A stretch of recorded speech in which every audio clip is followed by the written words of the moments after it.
कहते हैं पूरा भारतवर्ष में कुल 64 ज्योतिर्लिंग है, जिनमें 12 बहुत ही दिव्य और पूजनीय हैं। उन 12 ज्योतिर्लिंग में से सोमनाथ ज्योतिर्लिंग सबसे पहला और सबसे पुराना ज्योतिर्लिंग है। ज्योतिर्लिंग शब्द का अर्थ ज्योति और लिंग होता है, जिसमें ज्योति का अर्थ प्रकाश और लिंग का अर्थ प्रतीक है। धार्मिक मान्यताओं के अनुसार भगवान शिव की इन 12 ज्योतिर्लिंग की पूजा और उपासना करने से सभी कष्ट दूर हो जाते हैं और उन्हें सुख और समृद्धि का आशीर्वाद प्राप्त होता है। सोमनाथ मंदिर हिंदू धर्म के एक प्रमुख ज्योतिर्लिंग में से एक है, इसलिए ये धार्मिक और आध्यात्मिक दृष्टिकोण से भी एक रहस्यमय स्थल है। इस मंदिर के बारे में कहा जाता है कि इसका निर्माण महाभारत काल में चंद्रभागा राज्य के राजा सोमदेव द्वारा हुआ था। यहाँ सोम राजा ने शिवलिंग की पूजा की थी और इसे सोमेश्वर नाम से भी जाना जाता था। The Somnath temple is located in Prabhas Patan, Veraval in Gujarat. ये तीर्थ स्थान देश की प्राचीनतम तीर्थ स्थान में से एक है। इसकी उल्लेख महाभारत, श्रीमद् भागवत, स्कंद पुराण और ऋग्वेद में वर्णन किया गया है। सोमनाथ मंदिर के बारे में पौराणिक मान्यता है कि इसका निर्माण स्वयं चंद्रदेव ने किया था। स्कंद पुराण के अनुसार चंद्रमा ने दक्ष की 27 पुत्रों से विवाह किया था, लेकिन एकमात्र रोहिणी के प्रति उनका प्रेम बहुत ज्यादा था। इसकी वजह से बाकी की 26 रानियां अपने आप को अपमानित अनुभव करने लगे। उन्होंने इसकी शिकायत अपने पिता से की।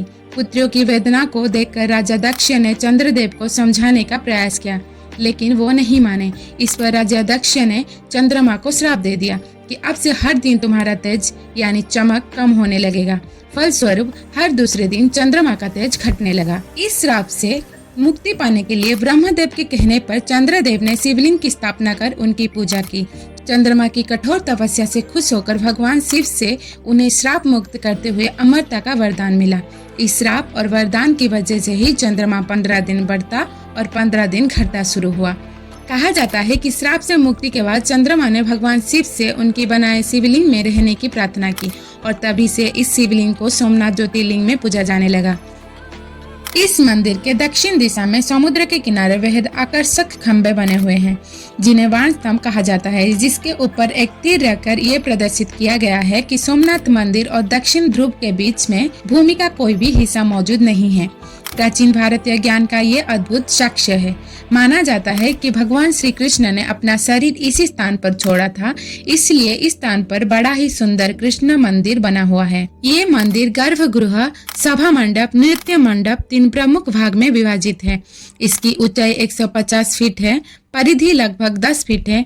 मंदिर के ऊपर एक कलश स्थापित है, जिसका वजन करीब 10 टन है। मंदिर में लहरा रहे ध्वज की ऊंचाई 27 फीट है। इतिहास में मोहम्मद गजनी, जिसने 971 से 1030 तक गजनी पर शासन किया था, इसलिए भारत की संपत्ति लूटने के लिए उसने 17 बार हमला किया। उसने अपना 16वां हमला 1025 में सोमनाथ मंदिर पर सिर्फ सोना लूटने के लिए किया था। इसके बाद गुजरात के राजा भीम और मालवा के राजा भोज ने इसका पुनर्निर्माण कराया। सन 1297 में जब दिल्ली सल्तनत ने गुजरात पर कब्जा किया तो उसे फिर गिराया गया। सोमनाथ मंदिर के पुनर्निर्माण और विनाश का सिलसिला जारी रहा। अनादिकाल से जिस स्थान पर श्री सोमनाथ मंदिर की स्थिति थी, वहीं पर सोमनाथ मंदिर ट्रस्ट द्वारा नई सोमनाथ मंदिर कैलाश महामेरु प्रसाद का निर्माण पूर्ण हुआ। 15 नवंबर 1947 को भारत के उप प्रधानमंत्री व गृह मंत्री सरदार वल्लभ भाई पटेल ने मंदिर निर्माण की घोषणा की थी। सन 1951 में सोमनाथ मंदिर बनकर तैयार हुआ। सोमनाथ महादेव की प्राण प्रतिष्ठा का समय सुनिश्चित होने पर 11 मई 1951 शुक्रवार प्रभात 9:47 के समय पर भारत के प्रथम राष्ट्रपति डॉक्टर राजेंद्र प्रसाद के कर कमलों से सोमनाथ महादेव की पुनः प्रतिष्ठा संपन्न हुई और 1 दिसंबर 1995 को भारत के राष्ट्रपति शंकर दयाल शर्मा ने इसे राष्ट्र को समर्पित किया। भारतीय पौराणिक कथाओं के अनुसार सोमनाथ के त्रिवेणी घाट एक पवित्र स्थान के रूप में विशेष उल्लेख के योग्य है, क्योंकि इसका उल्लेख रामायण और महाभारत जैसे महाकाव्य में भी मिलता है। ये 3 महत्वपूर्ण नदियां यानी हिरन, कपिला और सरस्वती का मिलन स्थल है, जो अंततः अरब सागर में मिल जाता है। ऐसा माना जाता है कि भगवान कृष्ण ने गोलक धाम की यात्रा से ठीक पहले इस स्थान पर स्नान किया था और इसलिए ये कई लोगों के लिए खुद को शुद्ध करने के लिए डुबकी लगाने का स्थान है। लोग ये मानते हैं कि ये डुबकी लगा के इंसान खुद को शुद्ध करते हैं। जिन लोगों को पितृदोष है वो नियमित रूप से यहाँ श्राद्ध, तर्पण या पितृ पूजा करने आते हैं।